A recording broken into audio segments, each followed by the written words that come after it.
My neighbor kept parking in my driveway, so I parked behind him and went of town. He has been parking in my driveway for months.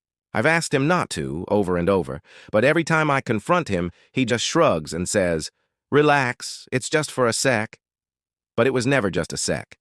Some days I'd come home from work and find his car sitting there for hours.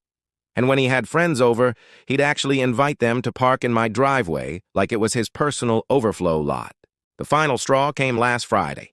He was throwing this loud party, music blasting, people spilling into the street.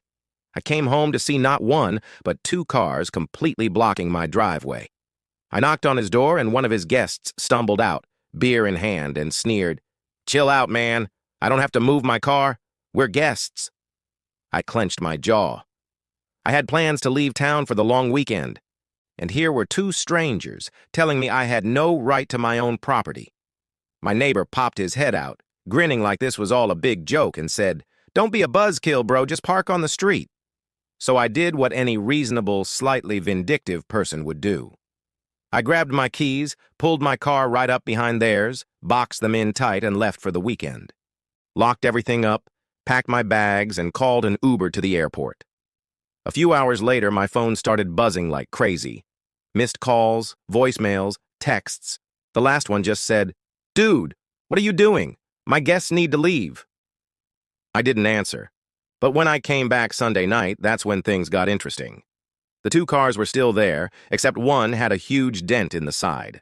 Turns out one of his drunk buddies tried to push my car out of the way. Didn't work. My car's a truck. Instead, they smashed into their own friend's car, leaving both of them wrecked. My neighbor was pacing on the sidewalk, red-faced and furious. The second he saw me, he exploded. "You're paying for this, you psycho! You trapped us!" I calmly pulled out my phone, showed him the footage from my security cameras, and said, "Actually, it looks like your friends vandalized each other's cars.